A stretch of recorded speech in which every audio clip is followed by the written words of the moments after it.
दर्शन में हम लोगों को सबको जाना था, हमारे पिताजी, हमारी माताजी, पूरा परिवार हम वहाँ गए। और हम उस टाइम बहुत छोटी, मैं बहुत छोटी थी, 4 साल की, पर मेरे को अभी तक बिल्कुल पूरा याद है कि किस तरह बाबा दिखाई दे रहे। मुझे मंडली की याद नहीं है और बाकी दूसरा कुछ याद नहीं है। और सबसे जो ज़्यादा याद है, जब प्रसाद बाबा बांट रहे थे, तो क्या हुआ कि बाबा बैठे हुए थे हॉल में ऐसे बीच में, और उधर से एक साइड से लाइन आ रही थी बाबा के आगे, और हम लोग दोनों हाथ से ऐसे बाबा से प्रसाद ले रहे थे। तो मैंने अपने दोनों हाथ से बाबा का प्रसाद लिया, और बाबा हमेशा मुस्कुराते रहते थे, तो उनकी बहुत सुंदर मुस्कुराहट देखी और प्रसाद लिया और निकल गए। तो बाहर गई तो मेरे को या तो भूख लगी होगी या प्रसाद बहुत अच्छा था, तो मैंने कहा कि अभी दोबारा जाना चाहिए, पर कैसे जाऊंगी दोबारा, बाबा तो पहचान जाएंगे। तो पर फिर भी मैं, बोर्ड तो पहले से थी और थोड़ी नॉटी भी थी, तो मैंने कहा ठीक है, दोबारा से मैंने कहा जाऊंगी, इतनी भीड़ है, बाबा कहाँ पहचानेंगे। तो दोबारा से मैंने लाइन के बीच में चुपचाप खड़ी हो गई और बाबा के आगे पहुंची। जब तो दोनों प्रसाद लिए, इस टाइम मेरे को लगा कि बाबा ने और बड़ी मुस्कान दी, और मेरे को ऐसे लगा कि जैसे बाबा मुझे पहचान गए कि मैं दोबारा आई हूँ। और फिर उसके बाद तो फिर प्रसाद लिया, उसको बड़ी सुंदर, हम नॉर्थ में एक चीज कहते हैं बूंदी। बूंदी वो छोटे छोटे जैसे गोल गोल जलेबी की तरह छोटे छोटे बूंदी होती है, उसमें रस रहता है। तो वो था और इतना टेस्टी था वो, और बाबा खूब हाथ भर भर के दे रहे थे, पर मेरे हाथ छोटे थे तो ज़्यादा नहीं मिला था मुझे।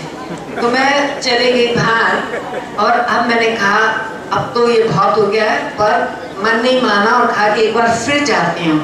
मैंने कहा इस बार मैं पकड़ी जाऊंगी, और सबको कहा गया था कि सिर्फ एक बार बाबा के दर्शन लेने हैं, प्रसाद लेना है और निकलना। तो मैंने क्या सोचा कि अगर मैं बच्चों की लाइन में जाऊंगी तो जरूर पकड़ी जाऊंगी। तो मैं बड़े बड़े लोगों के बीच में जाऊंगी, लंबे लंबे लोग, तो उनके बीच में मैं छोटी सी, बाबा मुझे देख नहीं पाएंगे। तो मैं गई बड़े बड़े लोगों के बीच में, पैरों के बीच में, किसी साड़ियों के पैंटों के बीच में ऐसे, और जब बाबा के आगे पहुंची तो दोबारा से दोनों हाथ करके बाबा के आगे मैंने हाथ करा। तो बाबा ने मेरा हाथ पकड़ लिया। बाबा का एक हाथ में प्रसाद देते थे और एक हाथ किसी को प्यार करने में, किसी के सिर में रखने में, एक हाथ को आप साफ रखते थे। उस हाथ से उन्होंने मेरा को पकड़ लिया और मेरी तरफ देखा, और फिर गाल को ऐसे पकड़ा अपने उस हाथ से, और सिर में भी हाथ रखा, और फिर मुस्कुराए और फिर कहा चल के, और प्रसाद दिया खूब सारा, चल दिया। तो उस टाइम तो बहुत एम्बैरेसिंग लगा कि अरे बाप रे, मैं तो पूरी पकड़ी गई हूँ। पर जैसे जैसे बाद में ख्याल आने लगा कि कभी कभी शैतान या बिगड़ना इनोसेंटली उससे अगर करा जाए तो बाबा से ज़्यादा रिसीव होता है, क्योंकि दूसरे जो अच्छे बच्चे थे बाबा उन्होंने प्रसाद लिया निकल गए, पर जो नॉटी बच्ची थी उसको बाबा ने प्रसाद तो 3 बार मिला है, पर बाबा का टच भी मिला था। बाबा ने गाल भी पकड़े, सिर में भी हाथ रखा, मुस्कुराहट भी दी, और एक तो मेरे को ज़्यादा खड़े होने को मिला। तो मैं कह रही कभी कभी बाबा को पाने के लिए थोड़ा खुशी हो जाए तो कोई इसमें गलती नहीं है। చూడండి ఎంత అదృష్టం ఈ రోజు మనకి బాబా కుటుంబ సభ్యులు నలుగురు ఇక్కడ కూర్చొని వారి అనుభవాలు మనతో పంచుకుంటున్నారు। అమృత్ దారా పత్ని, వారు వాళ్ళ నాన్నగారి గురించి కానీ ఇంకా నిన్న చెప్పిన పెళ్లి దాని గురించి కానీ అవన్నీ చాలా సుదీర్ఘంగా ఉంటాయి కాబట్టి నేను చిన్న సంఘటన, బాబా 54లో డెహ్రాడూన్లో దర్శనం ఇస్తున్నప్పుడు ఆమె వయసు 4 సంవత్సరాలు। అప్పుడు వెళ్ళి అందరితో పాటుగా లైన్లో నిలబడి వెళ్తే బాబా ఎప్పుడు బాబా ప్రసాదం ఎప్పుడు కూడా పెరికటి నిండా ఇచ్చేవారు, 1-2 కాదు, పెరికటి నిండా ఇచ్చేవారు। అది ఎంత ఇచ్చినా తరగదు, ఆయన ఇస్తే అది ఎవరికి అర్థమయ్యేది కాదు। సో ఆమెకి చేతి నిండా ప్రసాదం ఇచ్చారు, తింటే బాగుంది ప్రసాదం, బయటికి వెళ్ళి అనుకుందట ఏం బాబా గుర్తుపడతారా ఏంటి, ఇంకోసారి వెళ్దాంలే అని మళ్ళీ మెల్లగా లైన్లో మళ్ళీ బాబా ప్రసాదం ఇచ్చారు, బాగుంది। అయితే అది బాగుంది, కొంచెం మరి తినాలనిపిస్తుంది, దానివల్ల ఇంకోసారి వెళ్తే మాత్రం బాబా రెండోసారి వెళ్ళినప్పుడు నవ్వారు, నువ్వు రెండోసారి వచ్చావులే అని తెలిసేలాగా నవ్వారట।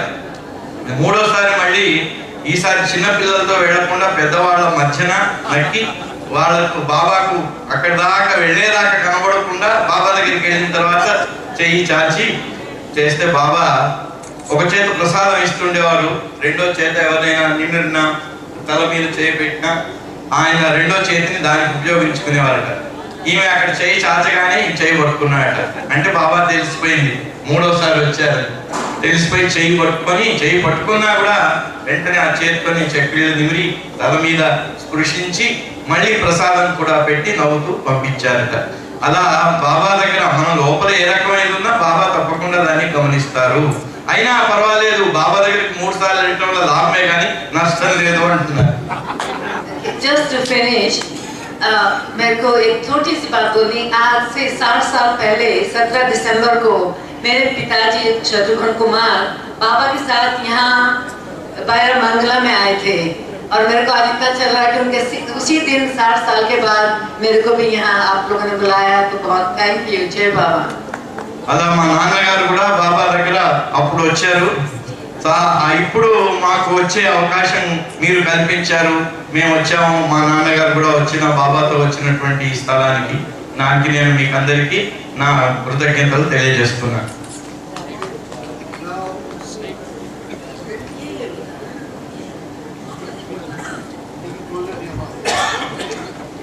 Hey Baba, since I'm the older of us 3 here, they're younger by me by 9 months, I will start.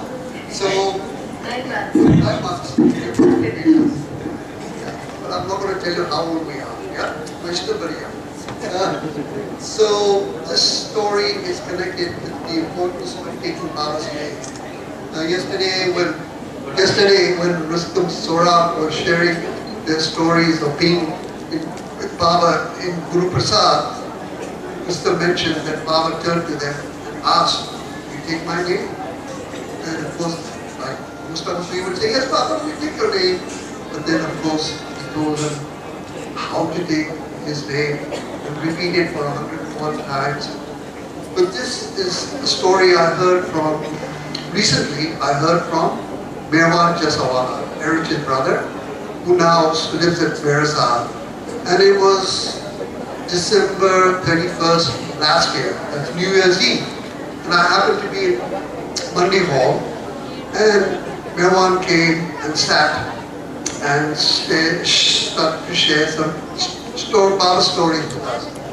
So being December 31st, New Year's Eve, I asked Meherabad, were you ever here with Baba at Verazad on New Year's Eve, and how did you celebrate New Year's Eve? How did Baba celebrate New Year's Eve?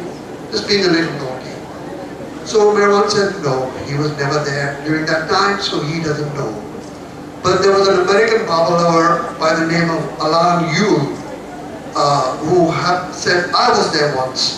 He had accompanied Don Stevens, and Baba had invited him to stay there at Verazad with Don. And he said, I was there, it was New Year's Eve. So then we said, well, what happened? How did you celebrate? How did Baba celebrate? He said, nothing out of the ordinary. Like always, under Baba's orders, we went to bed at 7 o'clock. The next morning we got up at 5 o'clock. Of course, Baba greeted us and wished us a Happy New Year and stayed with all the Mandli. And that was it. No big tamasha. So then I said, well, I turned to Meherabad again and I said, Meherabad, what about a New Year's resolution? So Meherabad said, yes, I can suggest one thing. So what's that? So he said, our New Year's resolution should be repeat Baba's name constantly. And then he narrated a story which showed the importance that even Baba gave to that. He said that one day Baba was being driven from Verazad to Meherabad, and just after, they would always stop at Atpar Press, if you know where that was. It's halfway between Verazad and Meherabad, a place where Erich's maternal family lived at one time. Sadly, it's no more there, but it's somewhere near the bus stop on Station Road, if you know the location. So he said they'd stop there, and then Baba would just briefly stop and greet the people there, and then they would continue. So just as he pulled out the gate, Erich was driving, a buffalo darted right across the road. And to avoid that buffalo, Eric had to swerve and did his, he had to really be an expert to avoid an accident. So as soon as the car came to a halt, Baba turns to the three people at the back. I don't know, I forgot who they were, but it was his Mandi, and asked them, "Did you remember to repeat my name?" And each one said, "No, Baba." They each had an excuse and said no. And then he turned to Eric and said, "Did you repeat my name?" And Eric said, "How could I, Baba? I was, so preoccupied with trying to avoid this buffalo and the accident." So Baba said, "No, that's no excuse." He pulled Eric to his ear and he said, "Remember, repeat my name." He said, "Even I repeated my name." So that's the importance. Repeating Baba's name. Okay. ఆయన వాళ్ళ ముగ్గురులో నేనే 9 నెలలు పెద్దవాడిని కాబట్టి నేనే ప్రారంభం చేస్తానని చేశారు. సో ఇది మెహర్బాన్ చేసేవాళ్ళను అడిగి ఆయన చెప్పిన ఒక సంఘటన. అందరం మనం కొత్త సంవత్సరాన్ని న్యూ ఇయర్స్ డే బాగా ఘనంగా జరుపుకుంటాం. ఎంతో తమాషా ఇవన్నీ జరుగుతూ ఉంటాయి, కేకులు కట్ చేయడం ఇవన్నీ ఉంటాయి. అయితే బాబా దగ్గర ఇది ఎప్పుడైనా జరిగిందా అని మెహరాజ్ జాతిలో హాల్లో కూర్చున్నప్పుడు మెహర్బాన్ చేస్తా వాళ్ళను అడిగారట ఆయన. ఏదైనా ఇలా న్యూ ఇయర్స్ డే ఇక్కడ బ్రహ్మాండంగా జరుపుకున్న ఇది ఉందా అంటే మెహర్బాన్ అన్నట్టు ఏమో మరి నాకైతే సరిగ్గా గుర్తులేదు, ఇక్కడ ఏమి అంత దాన్ని గుర్తు పెట్టుకోవాలన్నంత అంతగా జరుపుకున్నటువంటి సంఘటనలు నాకు గుర్తులేవు అన్నారట మెహర్బాన్. ఆ తర్వాత అక్కడ ఒక అమెరికన్ ఉంటే ఆయన చెప్పాడు, ఒకసారి నేను ఉన్నాను, ఉన్నప్పుడు జరిగింది, కాకపోతే దానికి పెద్ద మహత్వం ఏమిచ్చి అదో పెద్ద గ్రాండ్గా జరుపుకున్నట్టుగా లేదు. బాబా మామూలుగానే అందరం 5 గంటలకు రెడీ అయి ఉంటే 7 గంటలకు బాబా అక్కడికి వచ్చేవారు. వచ్చిన తర్వాత కొత్త సంవత్సరం రోజున న్యూ ఇయర్స్ డే రోజున బాబా అందరినీ కలిసి అందరికీ గ్రీటింగ్స్ చెప్పేవారట. అంతకు మించి దానికి లేదు. తర్వాత నిన్న వారు రుస్తుం సౌరాబ్జీ చెప్పారు, బాబా వారికి ఒక ఆదేశం ఇచ్చారు, రోజు నా నామాన్ని స్మరించాలి మీరు అని. అలాగే బాబా మేము గురుప్రసాద్లో ఉన్నప్పుడు ఇది ఎప్పుడూ చెప్పే విషయమే.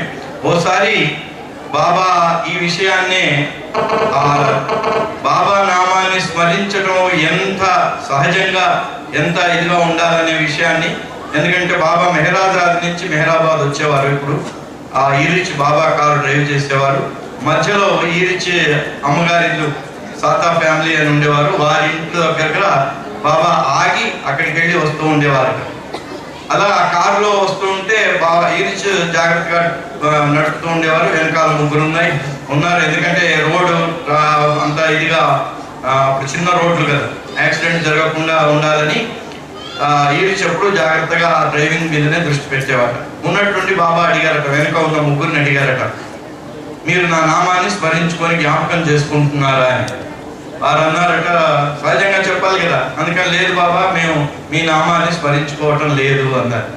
అప్పుడు ఈరిచ్ని అడిగారట, ఈరుతున్నా బాబా ఎక్కడా, నేను రోడ్డు మీదనే నా దృష్టి అంతా పెట్టాలి, ఎవరున్నారు ఏముంది యాక్సిడెంట్ జరగకుండా నేను నడపాలి కదా, అందుకని నేను కూడా మీ నామాన్ని జపించలేను. బాబా అన్నారట దాన్ని అయ్యో అని చెప్తే, నేనే నా నామాన్ని స్మరించుకుంటూ ఉన్నాను, మీరు మర్చిపోయారు అని బాబా చెప్పారట. ఎప్పుడు ఏ పరిస్థితిలో ఉన్నా నా నామాన్ని మాత్రం స్మరించడం మరవద్దు.